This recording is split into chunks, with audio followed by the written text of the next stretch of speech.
is the 1206 AM, the future of AM radio. A member of the kapisanan ng mga broadcaster ng Pilipinas. Ang susunod na programa ay rated PG. Patnubay at gabay ng magulang ay kailangan sa mga batang manonood. Tara na sa tambayan ng bawat Pilipino kasama sina Charlie Manalo at Comfy Manalo. Kwentuhan at talakayan. Ito ang Barangay 13, hatid ng D1 1206 AM.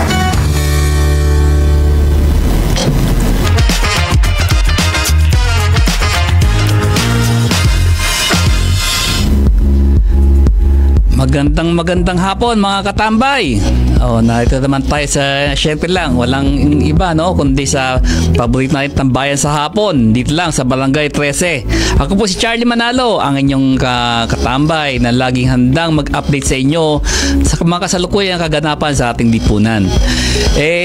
Kahapon umpisa pa lang ng linggo. Actually, bago pa magsimula yung linggo, ang dami na kaganapan dito.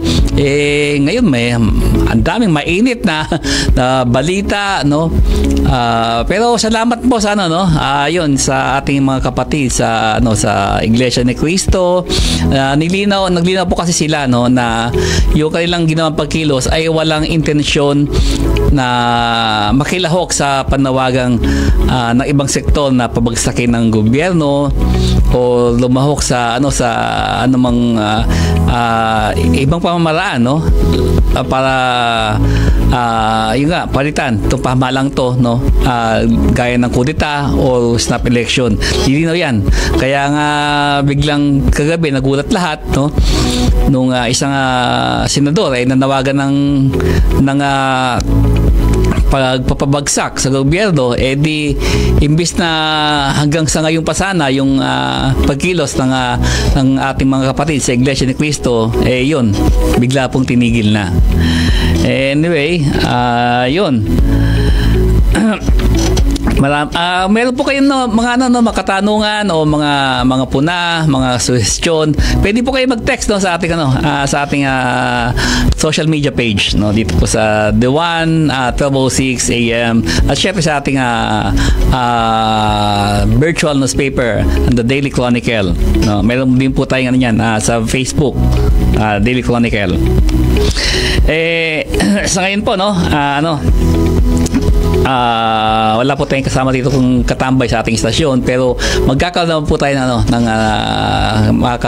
makakasama. Siyempre yung ating regular na katambay, si Manong Joe Saldariaga, para sa kanyang senior moment. At makakasama po natin si Mon Isberto, ang communication consultant ng MediaQuest at isa rin sa mga lingkod ng advokasiyang Tingka Muna. Kaya naman eto na si kung natin patagalin, pasok natin si Manong Joe para sa kanyang Senior R.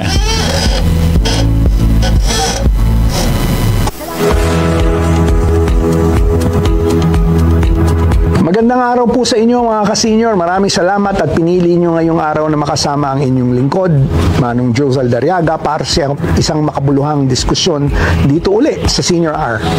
Ngayong araw, pag-uusapan natin ang isang seryosong banta na dapat nating pagtuunan ng pansin. Ang mga scam na ngayon ay high-tech na dahil ginagamitan na ito ng makabagong teknolohiya na tinatawag na AI o Artificial Intelligence. Isang survey na ginawa ng International Data Corporation na kinomisyon ng kumpanyang Fortinet ang nagpapatunay na lumalala ang pangyayaring ito dito sa Pilipinas.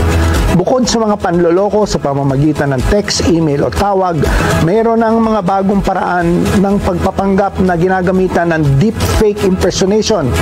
Meron ding automated malware na nagpapabilis ng pagkalat ng isang masamang software na pwedeng makahack ng maraming device. Ang senior citizens tulad natin, madalas ang iisipin, ay, di ko naiintindihin yan, ang mga bata na ang bahala dyan. Pero ang problema, madalas na tinatarget ay tayo. Tayo mga seniors ang binibiktima ng panloloko o mga scams na ito. Ang madalas na dahilan, hindi agad natin nakikilala kung tunay ba o peke ang nakikitang online. Kaya mga ka-senior, panahon na para tayo maging mapanuri. Huwag magpadalos-dalos. Bago mag-click o mag-share, think muna. Makakasama natin ang isa sa mga nangunguna sa digital literacy advocacy na ito ang tagapagsalita ng Think Muna, isang veteran telco at media industry leader, ang aking kaibigan, the Mon Isberto. Kuya Mon, maraming salamat po sa inyong oras. Para sa ating mga ka-senior, simple lang naman ang una kong tanong. Ano pa ang ibig sabihin ng AI o Artificial Intelligence? Ako, bigat na tanong. Simple lang. Yung AI, ano yan software system, no? Computers, no? Pero itong software system ito, mabigat dahil napaka-intelligent niya. Para siyang tao. O mas matalino pa sa tao? Pwede, yung nga nakakatakot. Pero yung sabihin, halimbawa, kung tanangin mo yung isang AI platform katulad ng ChatGPT o Microsoft Copilot, sino ba ito si Joseph Dalriaga? Naku, Diyos ko, haba-habang kwento niya. At lahat ng story mo, ikikwento niya. Sa dami ng AI tools ngayon, mukhang nagagamit na rin ng scammers ang teknolohiya na ito para manlin lang o makapagloko ng tao. Well, yun nga ang problema, no? Kasi ang AI ay katulad ng anumang kagamitan na na-imbento ng tao. Pwedeng gamitin sa mabuti at pwede rin sa masama. So, ngayon, ang nangyayari, marami may kalokohan sa isip na gumagamit ng AI. So, yun ang problema. Nagkakaroon tayo ng mga cases. Paraming cases ng fake video. Halimbawa, ako, yung mukha ko, gagamitin para sabihin kung ano-ano. Pwede na gawin yun. Alam mo, Kuya Mo, nangyari sa akin yan, mga ka-senior. Ine-endorse ko daw yung isang energy-saving device. So I had to go and talk to our media friends and say, hindi po ako yun. Dahil yun nga, ginamit at sinabi, ine-endorse ko daw. Lingid sa kaalaman ng marami. Actually, meron akong video na sinasabi ko, huwag kayong maniniwala dyan. So, baliktad yung ginawa nitong mga scammers na to. Binaliktad nila. Pero boses ko, Kuya Mon, at ako mismo yung nandoon. So, medyo tulad na sinabi mo, ganun katindi ang AI. Ang problema ngayon, Joe, is that it's become so intelligent na all they need is a few seconds of your voice and a few seconds of your video. Pwede nang gamitin yun para gumawa ng fake video. Ano-ano pa, Kuya Mon, yung mga red flags na dapat bantayan ng mga co-seniors natin para malaman kung ang isang content, email o message ay peke o gawa sa AI? Okay, in the old days, John, pwede pang halimbawa makikita mo yun sa mga fake videos. Minsan hindi nagtutugma yung kilos ng bibig doon sa salita. Minsan meron mga technical glitches doon sa video, no? Nagwe-waver. Pero unfortunately, the technology is getting so good na pakunti na lang yung mga ganong klaseng aberya. Kaya personally, ang ina-advise ko na lang sa mga kaibigan ko, alam mo, minsan yung technical, minsan hindi mo na magagamit yun, no? Dapat tignan mo kung ano yung estilo ng video, halimbawa, na ginagamit o ng audio, no? Halimbawa, usually, ang niyan, isang red flag, halimbawa, nakakita ka ng video tungkol sa isang tao. Very sensational yung balita. Meron siyang sinasabi na, nakakagulat. Hindi mo inaasahan na sasabihin ng tao yung sinasabi niya. Pag gano'n na nakikita nyo, kasi usually yun ang red flag The fake video is almost always very sensational. No? There's a very sensational claim or yung sinasabi ng tao ay very unexpected. So, yan ang isang maliwanag na red flag. Personal information. Birthday, address, lalo na yun. Kung meron kang bangko, etc., yung account information mo.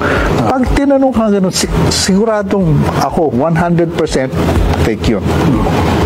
Kasi if you listen to the official statements of the banks, for example, sinasabi na nila, they will never ask for your personal information online. Ano yung think ka muna at paano ito makakatulong sa mga seniors tulad natin na gustong matutong maging ligtas online? Okay.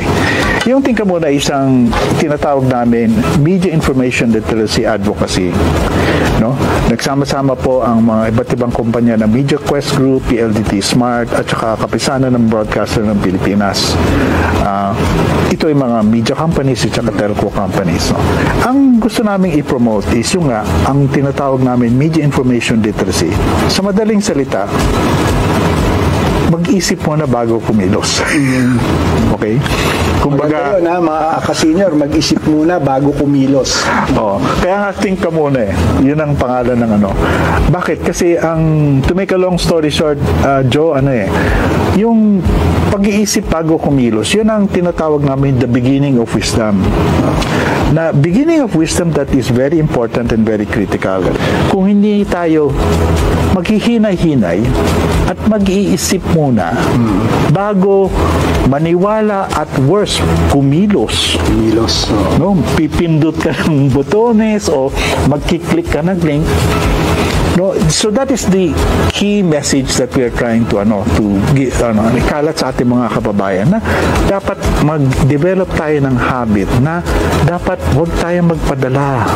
Dapat maghinay-hinay. Kuya Mon, may debate ngayon, ito bang AI kaaway o kaibigan? I remember naging topic ko ito dun sa International Association of Business Communicators Asia Pacific membership meeting, at sabi ko nga, this can go either way. That's true.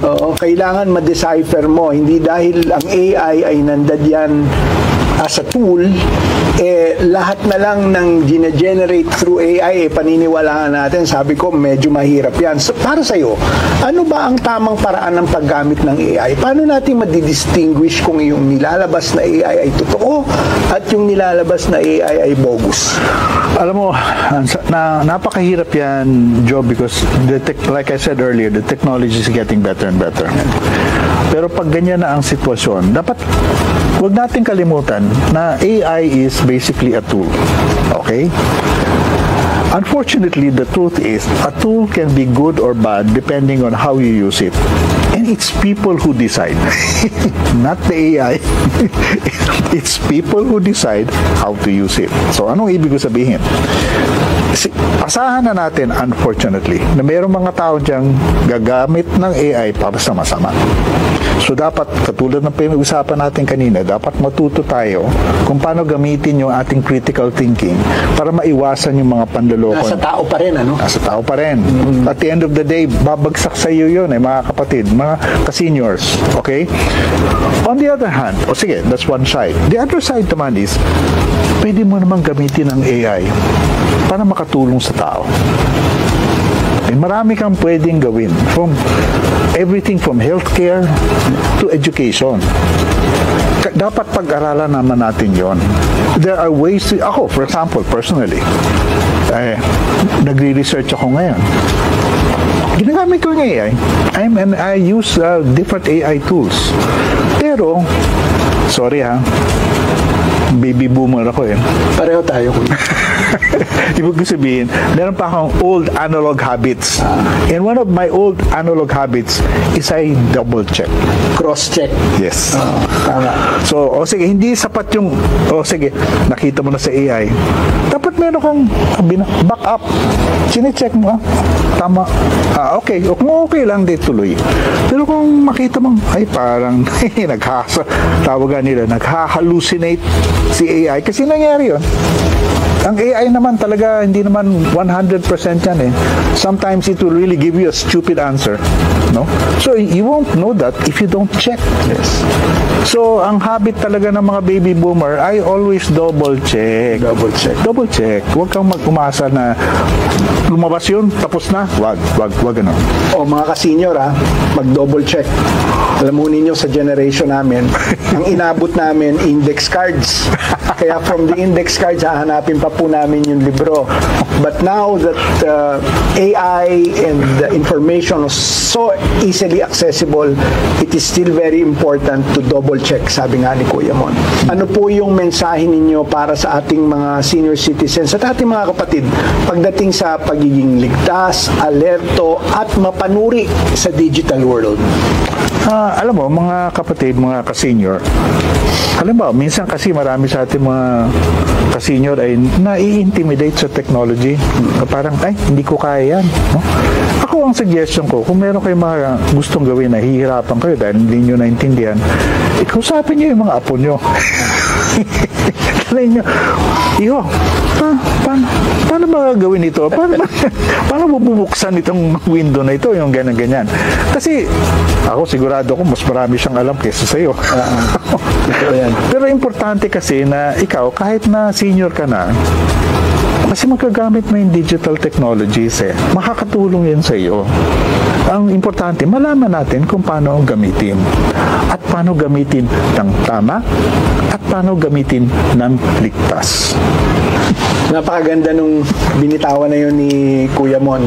Kailangan talaga natin unang-una maging careful, maging mapanuri, wag basta maniniwala, at ang tumatak sa akin, Kuya Mon, double check. Dahil hindi natin alam kung yung nilalabas na info care of artificial intelligence ay tama o mali. Kaya mas maganda, double check natin, wala naman masama doon. Maraming salamat, Kuya Mon, sa iyong panahon at napakahalagang paalala. Talagang dapat think ka muna bago mag-click, mag-share o magtiwala sa kung anumang mensaheng natatanggap natin online. Mga ka-senior, tandaan natin, ang technology ay makakatulong kung marunong tayong gumamit ito. Pero kapag naging pabaya tayo, maaari rin tayong maloko at mapahamak. Kaya mula ngayon, bago magpaniwala sa kung ano-anong nakikita o natatanggap nyo sa internet, sabi nga ni Kuya Mon, think ka muna. Hanggang sa susunod na episode ng Senior Hour, ako po si Manong Joe, ang inyong lingkod. Maraming salamat po sa inyong lahat. Nagloloto ka ba? Maging responsable sa paglalaro ng loto. Practice responsible gaming para maiwasan ang panganib ng pagkagumon o adiksyon at pinsala sa pananalapi. Una, dapat na ikaw ay nasa legal na edad lamang o 18 taong gulang pataas. Bawal ang mga bata na tumaya sa loto. Ikalawa, alamin ang iyong tsansa na manalo at ang rules ng bawat laro. Makakatulong ito para maging mas enjoyable ang paglalaro. Ikatlo, maglaro ayon sa kakayahan. Mag-set ng limitasyon sa perang gagamitin at yaking maglaro sa oras na libre ka at huwag lumampas dito. Ika-4, maglaro para maglibang. Ituring ang paglalaro bilang isang paraan ng kasiyahan at hindi bilang solusyon sa problema. Tandaan, sa paglalaro ng loto, ating prioridad ang kawang gawa at hindi pag-aaksaya. Paalala mula sa IBC 13 at Philippine Charity Sweepstakes Office. Gusto mo bang maliwanagan ang iyong problema sa legal na pamamaraan? Mga payong tiyak na may legal na batayan at mapagkakatiwalaan. Lahat yan ay bibigyan linaw ni Attorney Melissa Arnesto tuwing Huwebes, 5:30 p.m. to 6:30 p.m. dito sa The Legal Weapon sa radyo ng Bagong Pilipinas, di 1206 AM, the future of AM Radio.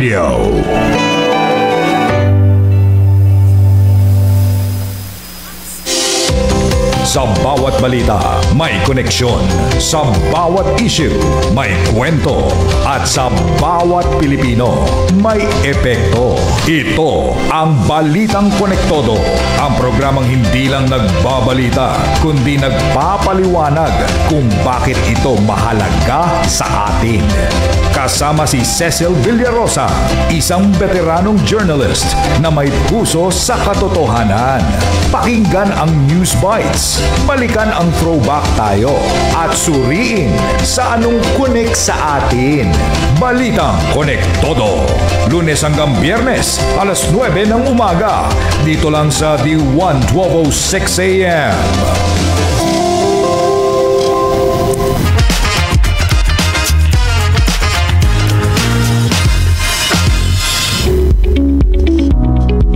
Ayan, nagbabalik po ang ating tambayan dito sa Barangay 13. Pero bago yun, no?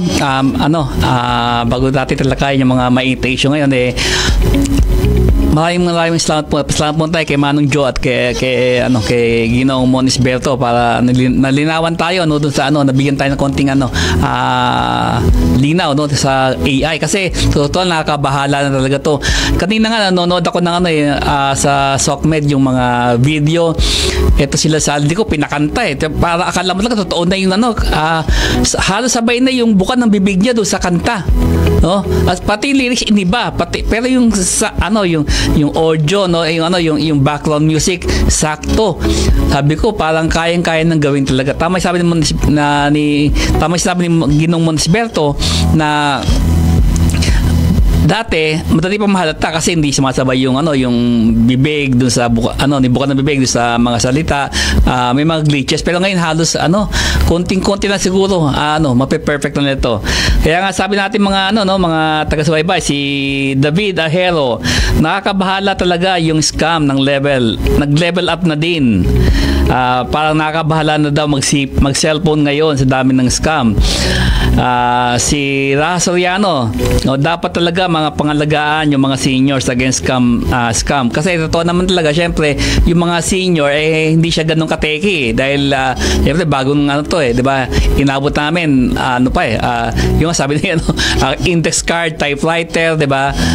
Cellphone, yung wala pang cellphone or kung nagka-cellphone man, di ba, yung analog ngayon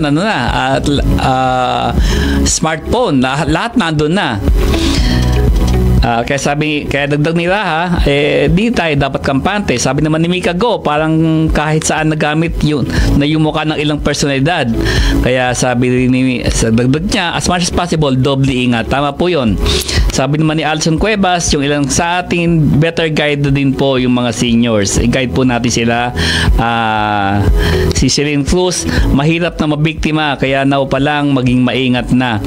Actually, yun nga minsan di ba, may mga kaibig, yung mga nanghihingi ng tulong, sabihin magte-text sa'yo bigla na nangailangan. Syempre kaibigan mo, close sa kaibigan mo, biglang manghihingi ng ganito, ng konting tulong.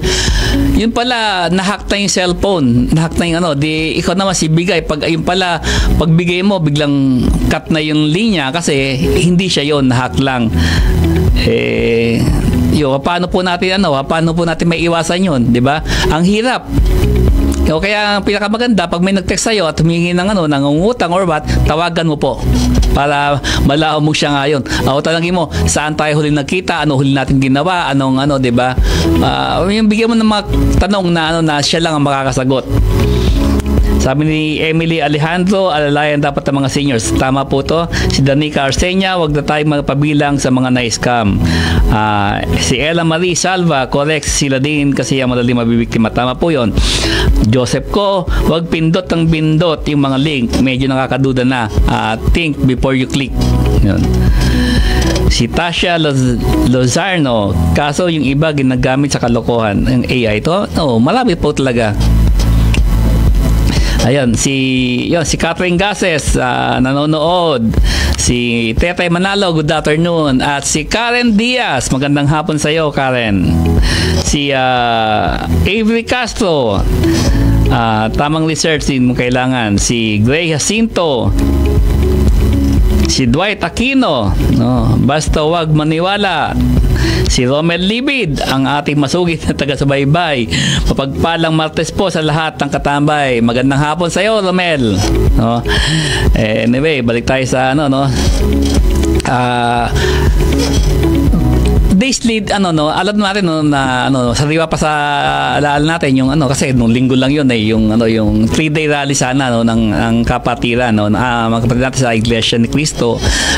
Days before leadings days before nung rally, marami kaganapan din nangyari, no? Lalo na pa yung paglabas ni Saldico.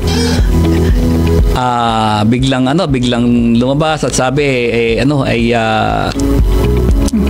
yun daw at si Pangulong Bongbong Marcos daw ang nag-utos, first lang siya inutusan na mag-insert ng 100 billion at tapos siya ay nag-deliver din ng 25 billion na cut ni Pangulong Bongbong. Ngayon, may video, nabatawa ka kasi yung video na patunayan na una, mali yung script, no? Tapos, pati yung video, yung mga maleta, na-trace po inanalyze po yung mga maleta, mayroon pang tag price, tapos yung sticker, yung conduction sticker ng sasakyan, na-trace sa Davao. Kasi may mga code po yan bawa dito sa Metro Manila, N, no? Yung plaka, yung conduction sticker, ano ba yun, no? Pero madali po matrace yan may mga assigned na code po yan. So peke po yung pinakitang maleta, may tag price pa, deliver kami maleta. Saka aside po natin ni Orly Gutesa ay Rimowa po yung ginamit na maleta. Ito po, mga mumulahing maleta, 1,490 yata yung presyo Tsaka maliliit, hindi po kakasya ron yung sinabanggit ni Gutesa na 48 million ang laman ng bawat maleta. Pati po yung dates ng delivery, sablay po. Sabi po nag-deliver siya as early as 2024. Pero ang binabagit niyang insertion is for 2025 budget. Sabi ko nga kahapon, to si Saldico? Psychic? Kino-conceptualize pa lang yung budget for 2025, nagdi-deliver na siya ng cut. Diba? Hindi sablay po yung script. Tapos meron din po siyang binanggit na nung May 2022 ay bumiyaya sila puntang Singapore. Inutusan daw siya ni Pangulong Bongbong Marcos na huwag kalimutan yung brown bag na nandun yung pera. Baka nakakalimutan po ni Ginong Saldico. Naupo po si Pangulong Bongbong Marcos, no? Naupo si Bongbong Marcos bilang presidente noong June 30, 2022. Sabi niya May daw 2022 nung nagpunta sa Singapore. Kaya maraming sablay, pero isa lang malino dito, yung timing, no? Yung timing halatang itinaon dalawang araw, no? Bago magkaroon ng rally ang iglesia. Kasi hindi po nakakaalam ng budget process, no? Maniniwala sa kanya kasi sinabi niya na yung do sa BICAM nga kinausap daw siya intusan siya ni Pangulong Bongbong para mag-insert ng 100 billion. Ang budget process po, no, nagsisimula po yan doon sa pag-submit ng National Expenditure Program. So doon pa lang po manggagaling po yan sa executive branch. Siyempre sila pa ng Office of the President. Doon pa lang po pwede nang mag-insert si Pangulo, kahit sinong Pangulo. Bakit papapaabutin sa BICAM? Kaya maliwanag to na parang pinagluloko tayo ni Saldico. And the day before, nung rally, naglabas po ng statement ang Catholic Bishops Conference of the Philippines and Philippine Council of Evangelical Churches, na nagsasabi na hindi sila lalahok sa pagkilos ng Iglesia ni Cristo at sila ay hindi susuporta sa anumang panawagan ng INC sa kanilang pagkilos. Ngayon po, balikan natin ever since po kasi wala akong matandaan na nagsabi or nagdeklara ang INC ng kanilang agenda o objective doon sa kanilang mga nakaraang pagkilos. Kahit po noong nakaraang January na sila ay naglunsad din ng malakihang pagkilos hindi po nila nililinaw. Although may mga umuugong po noon na balita na gusto nilang patanggal bilang appropriation chairman si Saldico. Pero wala po validation, hindi po binavalidate yun. Isa pa nga rin na po sa hinihingi doon ay yung pag-resign ni dating Speaker Martin Romualdez, So kita na rin, no, may mga pagkilos kahit po nung panahon nung corona impeachment, magkikilos sila, walang binabanggit ko ano ang agenda, kung mayroong demand or what. Pero ito nga, nung naglabas po ng statement, no, ang CBCP at ang PCEC na hindi sila lalahok, no, at sinabihan ng pinaalalahanan ng mga membro ng Catholic Church at ng mga simbahan under ng PCEC na hindi tayo kasali diyan. Naglabas din po ng clarificatory statement ang INC na wala silang intensyon na manawagan ng pagpapabagsak sa gobyerno at lalong hindi sila sumusuporta doon sa umuugong na kudeta or panawagan para sa snap election. So doon pa lang po nagkaroon ng paglilinaw, no. Kaya nga nung linggo daw po may mga lista na ina-identify sa kampo ng mga Duterte o DDS na galing ng Liwasag Bonifacio, pinilit pumasok o makilahok sa hanay ng mga INC rallyista sa Luneta. Pinigilan po ito, hindi po ito pinapasok. Dahil ang mga placard po nila dito ay pabagsakin nga ang gobyerno o palitan ng pag-resign or ano man. And then hindi rin po naabot ng INC yung target nilang 1 milyon na lalahok sa kanilang pagkilos.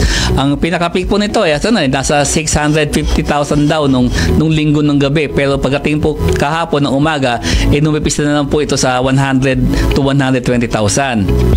Nung gabi, nung hapon, lumulobo na naman to sa 200 yata, 250,000. Pagdating po ng gabi, malinaw naman ang panawagan ng ng iglesia, ang statement ng iglesia na hindi sila mananawagan ng pagkabagsak. Dumating po ulit isang senador. Biglang nanawagan ng patalsikin yung si Pangulong Bongbong. Inaasahan po natin sana hanggang ngayon pa yung rally ng INC. Mukhang nag-decision after noon ang pamunuan ng iglesia na itigil na.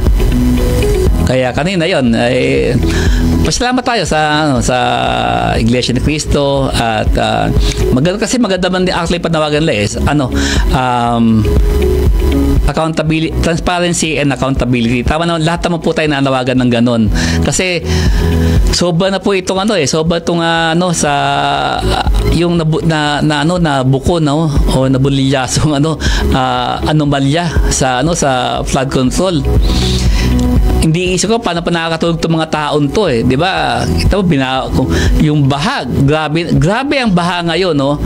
Ang huli ko nga parang yung Undoy yata, no, binaha kasi sobra naman yung ulan na binuhos ni Undoy noong 2009. Sobrang ulan yung binuhos noon. Ngayon konting ulan po, grabe na ang pagbabaha. Paano pa nakakatulog to mga involved dito sa anomalyang to? At nagbuka nga chip si Ginang Janet Tapoles yung pork scam nung nabuko yung pork scam, nung na-uncover yung pork scam nung mga 2012, 2013, milyon po. Kaya nga sabi ko nga, 'di ba, si Senator Joel Villanueva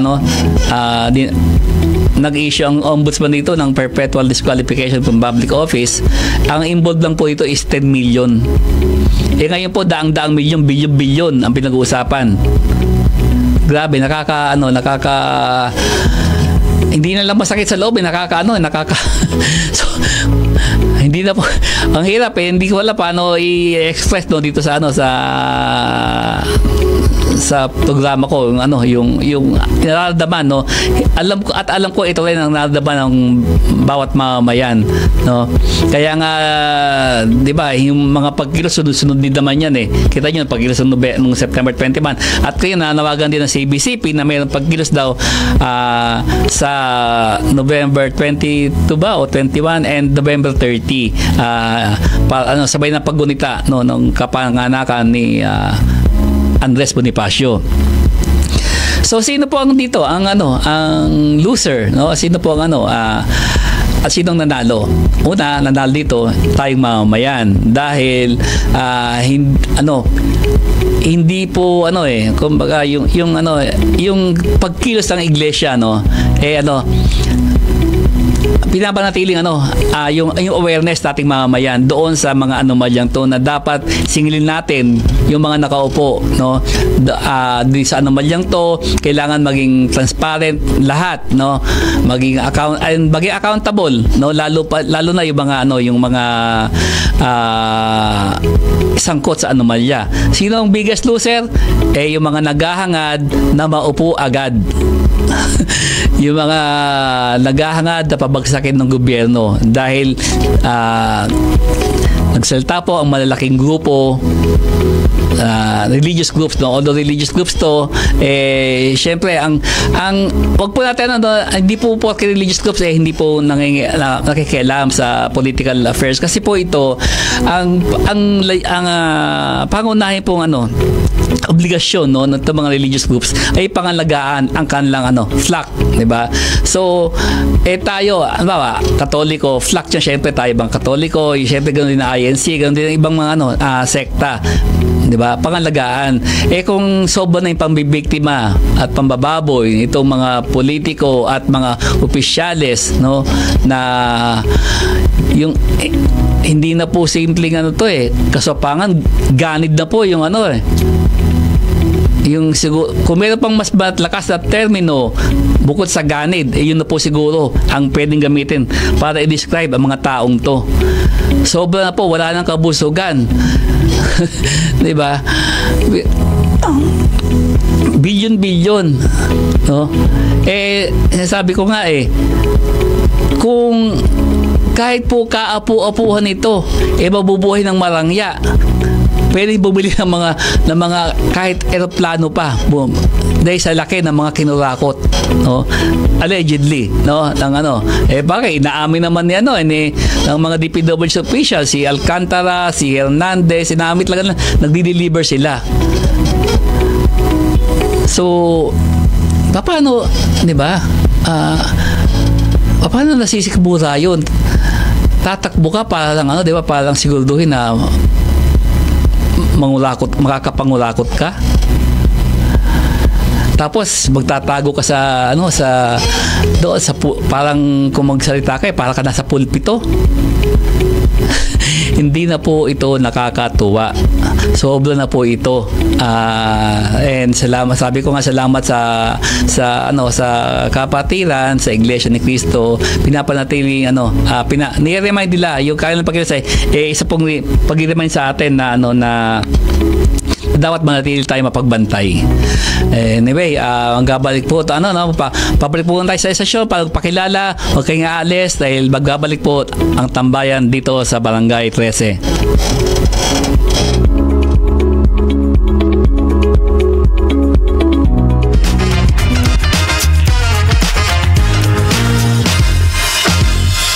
Magandang umaga! Bagong Pilipinas. Mas pinalakas at mas pinaigting ang inyong himpilan ng radyo sa umaga. Agahan na may kabuluhan. Sabay-sabay nating tunghayan ang maiinit at mahalagang balitang hatid para sa inyo.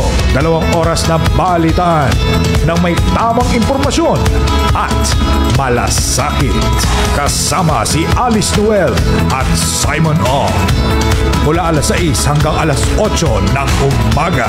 Dito lang sa V1 1206 AM.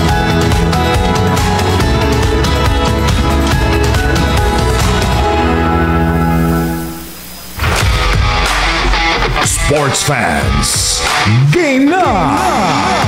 From local arenas to the world stage, lahat ng aksyon, lahat ng kwento, nasa iisang show.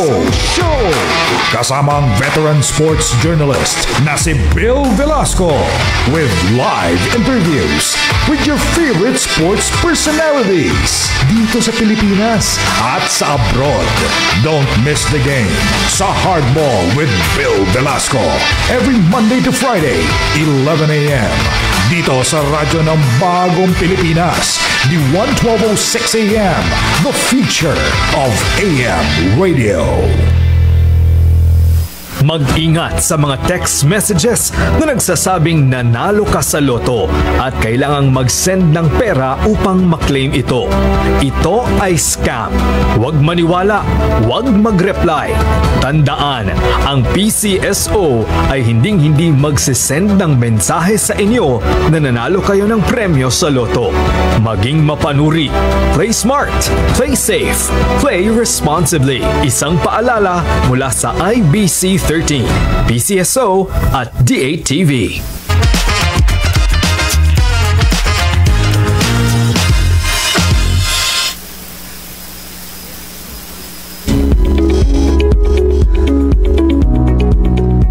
Magandang hapon ulit mga katambay. Ito na naman tayo. Bago lahat, ito meron pa palang mga dagdag na komento kaugnay na kaninang episode natin sa AI. Si Joseph ko, yung AI sana magamit sa tamang paraan, hindi sa panluloko. Sabi ni Colleen Jane Lopez ba to? Fact check muna always before maniwala. Si Avery Castro, tamang research din talaga kailangan para iwas biktima. Si Gray Jacinto, di lang nga double check, dapat triple check. Si Avery Castro, ingat din pag may time. Dwight Aquino, basta wag muna maniwala, wag magpa-scam. Si Juan San Luis, mamimiss ko si Auntie Claire. Bakit? Pati ba si Auntie Claire nag-resign na? Kasi dahil po ang dahil nag-resign ang daming si Budget Secretary Amina Pangandaman, si Executive Secretary Lucas Bersamin, no? Sino ba? Nung isang araw din, ba? Tinanggal naman si BR, si Lumagi. Hindi ko alam kung pati si Auntie Claire nag-resign na rin. And honestly, to be honest, hanggang sa ngayon po pinipil ko pang alamin ano po yung mga dahilan, hindi pa gumagana yung mga source natin bakit nga ba bigla yung palitan ng mga cabinet members ni Pangulong Bongbong. Kanina nga may kausap ako, yung balita rin niya baka po sa House of Representatives magkaroon din ng ligodon, baka magpalitan na rin. Yun lang po narinig ko, no? Pero wala pa rin namang confirmation. So balik tayo sa rallying na ganap ng iglesia, sabi ko nga dito, yun,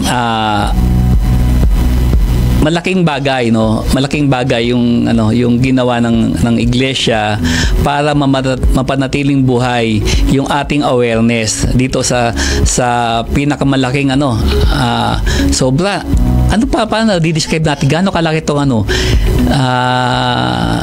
man yung ginawa ng mga flood control. Pero yun, dito kasi billion. Tapos ang nakakaan dito yung si Saldico, di ba? Umabi siya 100 billion, no?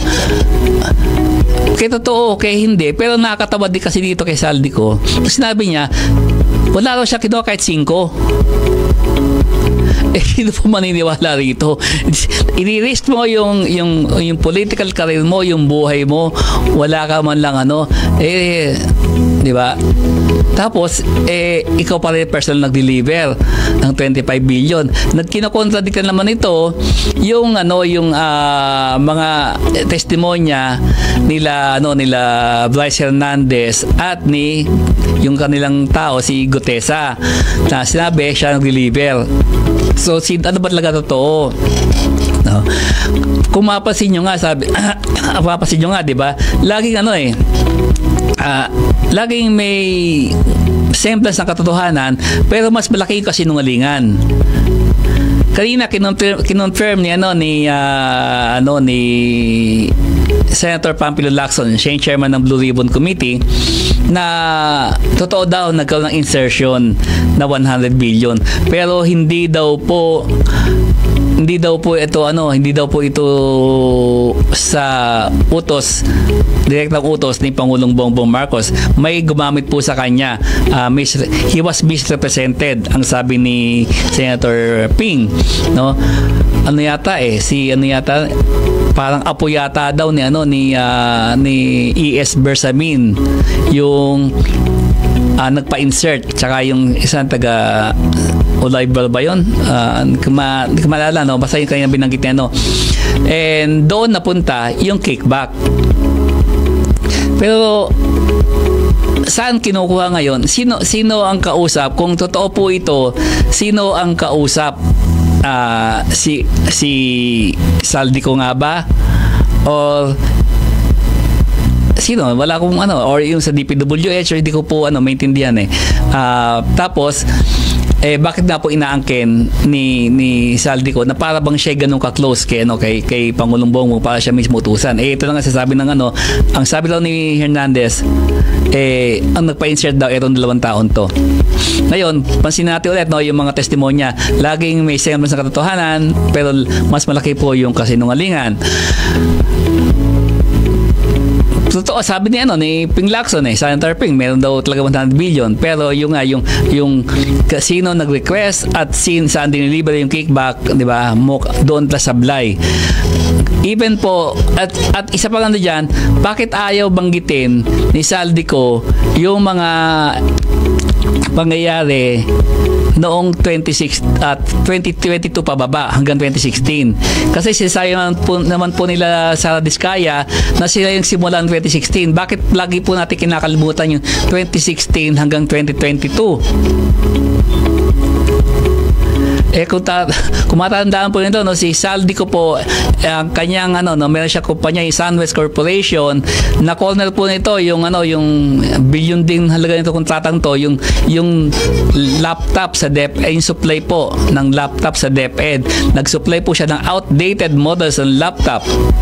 Yung kanyang construction company, kinalaman ng construction company sa technology, sa bilang mo mag-supply ka ng laptop, siguro kung semento pwede, okay, di ba?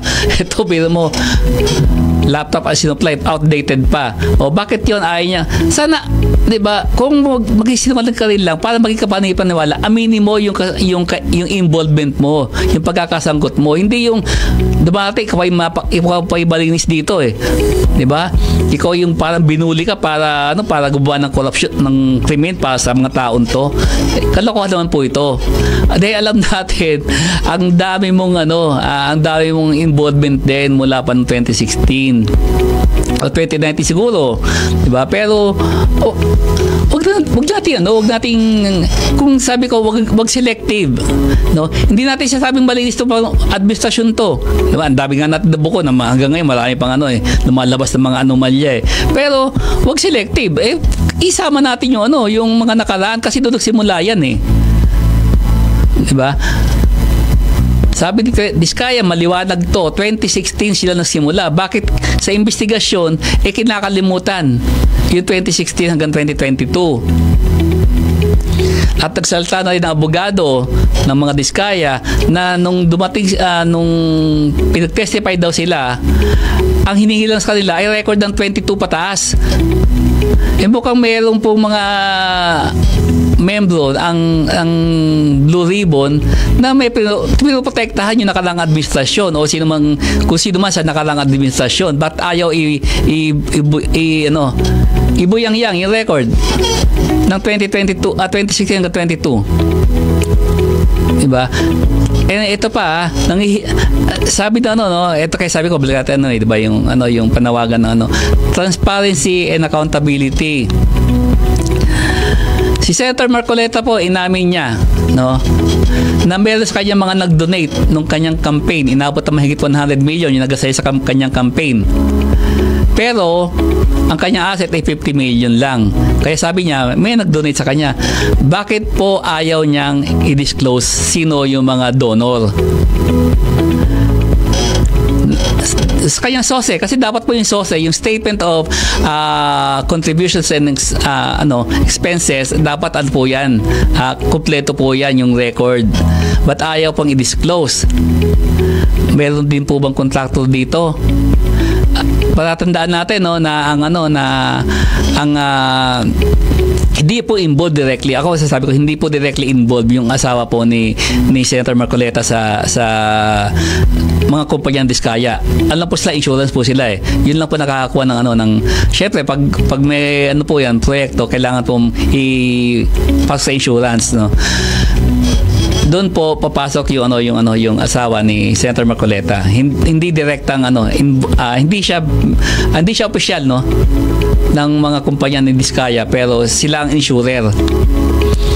So, hindi malayo na syempre ako, may kaibigan ako sa Diskaya, di pwede ako mahingi ng kontribusyon.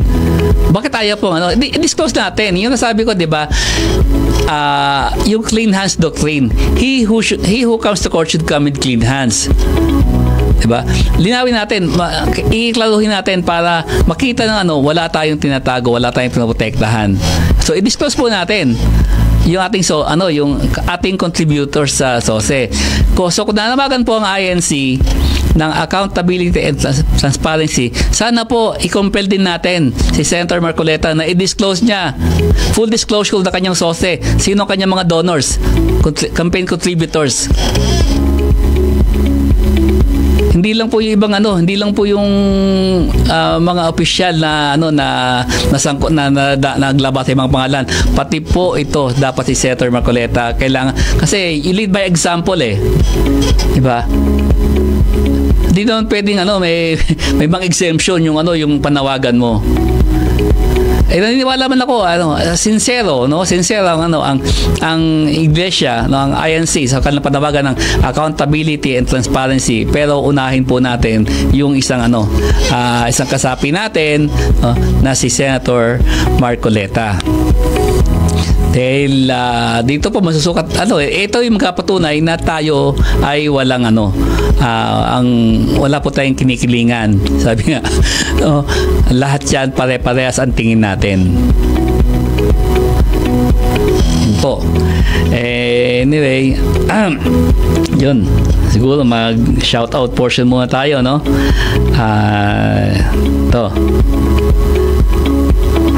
Siyempre, baka magtampo yung ating mga ating mga taga si Danny Lagman, maligayang pakikinig, subaybay. Si Jobs Pacanya, si Ryan Lindy Lacano, si Kim Bacaro, si Jomel Gonzaga, si Jazz, si Andy Aquino, si Faye Yap, si Joanna Albelio, si Karen Diaz, banggit ko na ito, si Eloisa Melia ba to? Eloisa Melia, yun, siya po yung meron siyang resort, yung Balon Private Resort sa Barangay Calawis, Antipolo. Kung mapupunta po kayo doon, hanapin niyo po si Eloisa Melia, baka makakuha po kayong discount.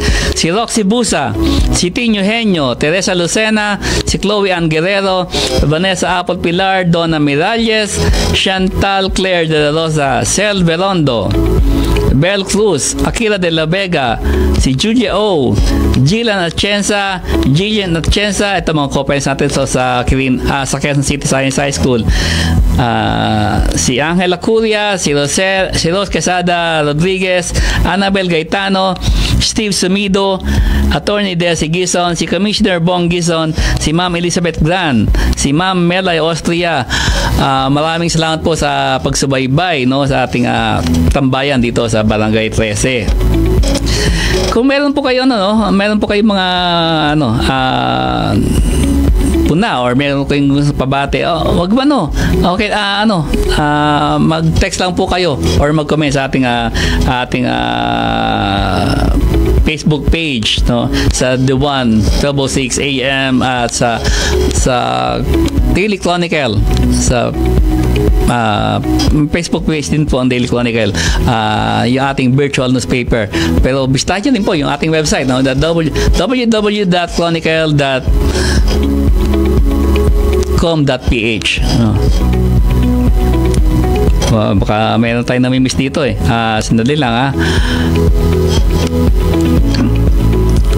Baka magtampo sa atin itong mga to. Yun, wala naman and syempre huwag po kalimutan i-follow at i-like ang aming mga social media accounts para lagi kayong updated mga katambay.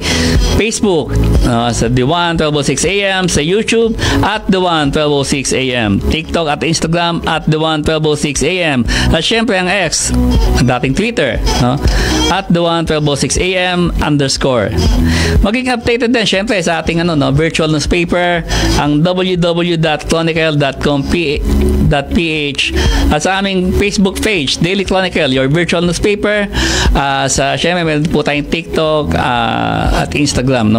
Huwag po niyong kalimutan subaybayan at maging updated sa pang-araw-araw kaganapan sa ating lipunan dito sa ating online newspaper. And yun po, dito lang po nagkatapos yung isang makabuluhang diskusyon dito sa ating tambayan. Siyempre kasama lang yung ating mga kabarangay na patuloy na sumusubaybay sa atin dito lang sa Barangay 13. Kaya hanggang sa muli po, ako po si Charlie Manalo. Hanggang bukas po bali dito sa Barangay 13.